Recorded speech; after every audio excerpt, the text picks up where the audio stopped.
Okay, hello and welcome everybody. This is new information, another one today, two for the price of one. We had the Total War Tiller faction one, and now we've got, literally the stream is on now. Ta-da! And they've just released the information about the new DLC, which is called the Black Sea Colonies. We have three factions for the actual DLC that you buy. You've got Cimmeria, Colchis, if I'm pronouncing that right, and Pergamon. FreeLC is Massilia. Out of all these factions, I will be doing a let's play on 100% Massilia, and I think Colchis, because the locations where they are. It's a cross between Cimmeria or Colchis for the other one, but 100% I'll be doing Massilia. Massilia will be good because obviously where they're situated near in France, and they've got Greek elements, and it's supposed to be quite a hard campaign. I don't know if it is with on the mod version of it, it's quite hard. I don't know about obviously the vanilla version of it. Cimmeria, I've always been wanting to play as them, but I have played the factions in that area. Same as Pergamon, I've played as Tilis, Pontus, and a few others already. But Colchis would be good because that's be a hybrid of Eastern influence, well, troops as well, and obviously the Greek side of it, I think. But we'll go through that in a minute though, what units they've got. Obviously Massilia will be Greek and French units and so forth. So let's kick on the actual factions and then I'll go over the units that have been announced so far. Okay, Cimmeria. The Cimerian Bosphorus has been fought over for its resources and strategic importance for millennium.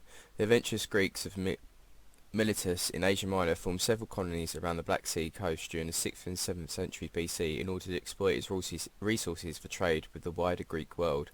By the beginning of the 5th century BC, the government had gravitated from classical Greek democracy to controlled by a single family. The current ruler Satrus, conquered nearby Greek cities, held in the birth of the Cimmerian kingdom, and dynasty of rulers endures to this day. Despite their strength, Cimmeria remains under threat from the surrounding nomadic tribes and from the avaricious gaze of nearby Pontus. His military strength may yet prove its undoing.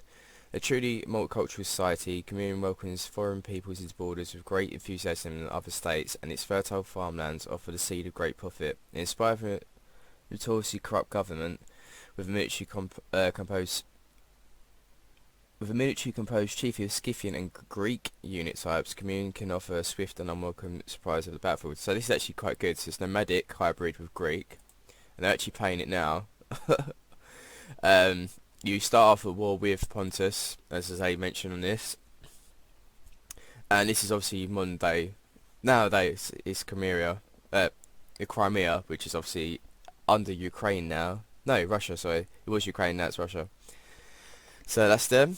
Might actually flick to the unit types that have been announced. This is someone's.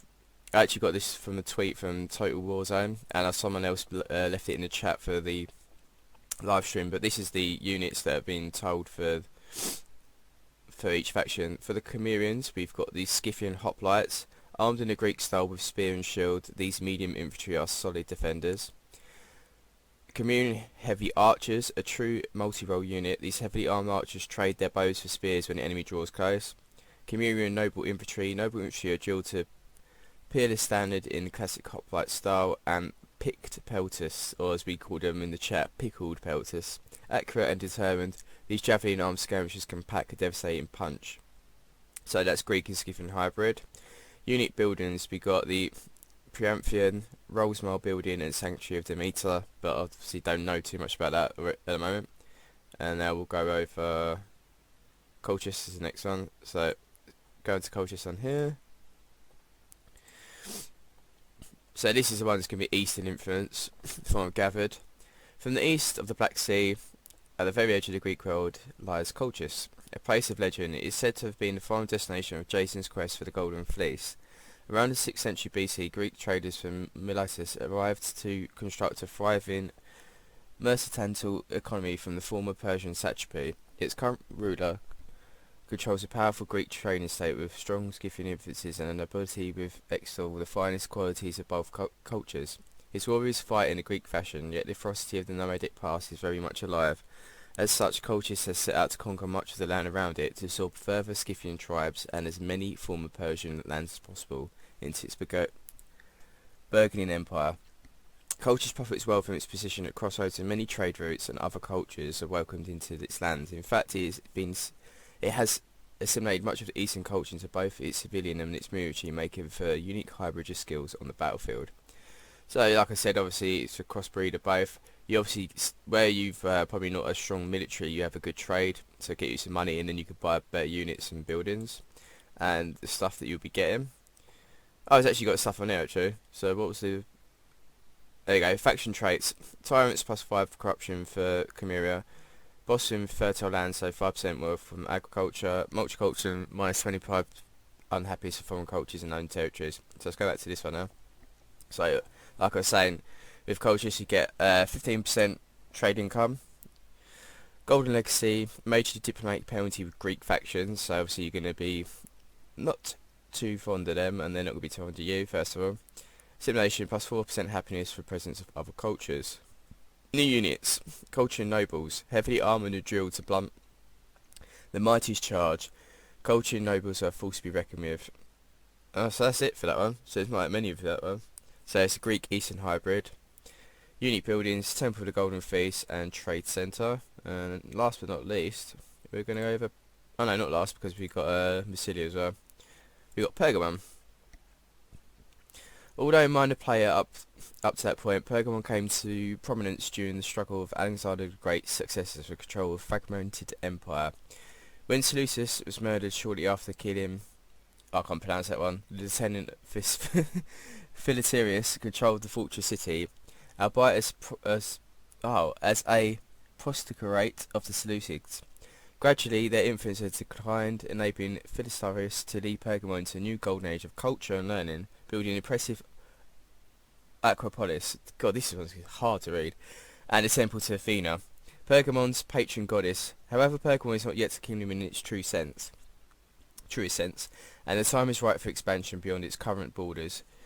Yet there are new threats to be faced from Galatia, Expansionist Pontus, and Cappadocia.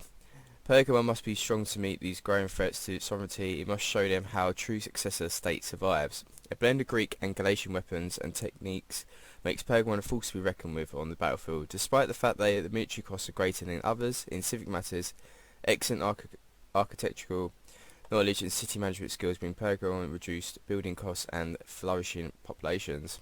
I'm essentially not going to play this because I've already played this Galatia, Pontus, Tillus. I've done this area to death, so Cimmerians and Colchis is a little bit close as well, but I could deal with that. But I'm 100% doing Massilia because I've never done anything on the western side of the map, and there's obviously a battle going on at the moment. So let's go into this. So Pergamon. Faction traits, great builders, -10% for all building costs, military underdogs, +10% non-mercenary recruitment costs, which is pretty cool. Town growth, +4 growth in all provinces. New units, so at least we actually got quite a few in this one. Agama Spears, the cream of the Pergamon's infantry, these elite defenders will hold the line against the odds. Pergamon Noble Cavalry, hardy and proud, the lance-wielding noble cavalry of Pergamon can execute a devastating charge. And Pickled Peltus, these elite javelin armed skirmishers are trained to a superior standard. So it's a Greek Hellenistic Galatian hybrid.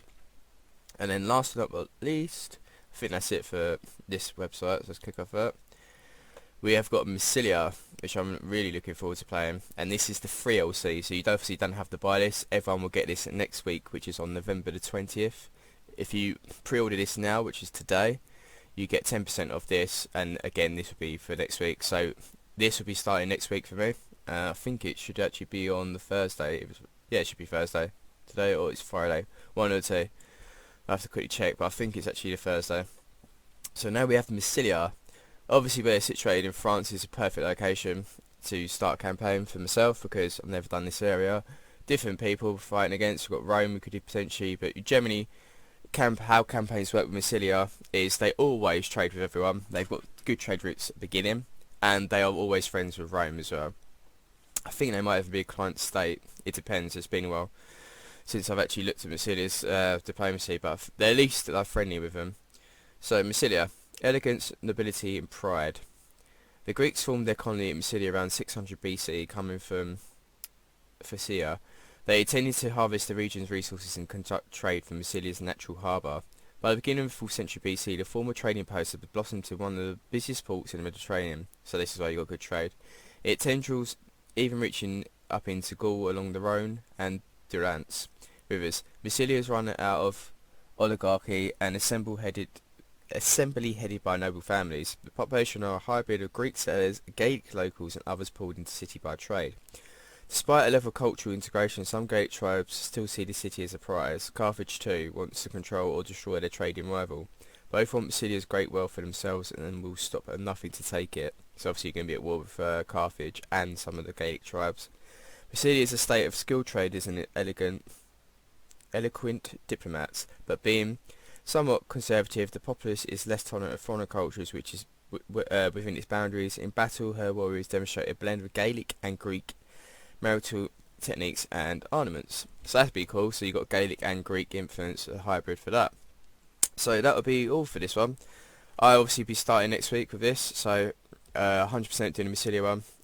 I need to see what's going on with my Lepidus campaign because it keeps crashing on me, so the Lepidus campaign maybe swaps over with this. If it does work, then obviously I'll carry on Lepidus and then start this one anyways, but there'll be irregular videos from the other campaigns until they're finished. One campaign I'm going to be doing during this week mainly is a Spartacus one to try and finish that off, and then again I can start a faction of Colchis or the Cimmerians. So there'll be 2 new campaigns starting. Hope you enjoyed this. If you're new to the channel, please subscribe, leave a comment and a like for the video. I'll see you all next time.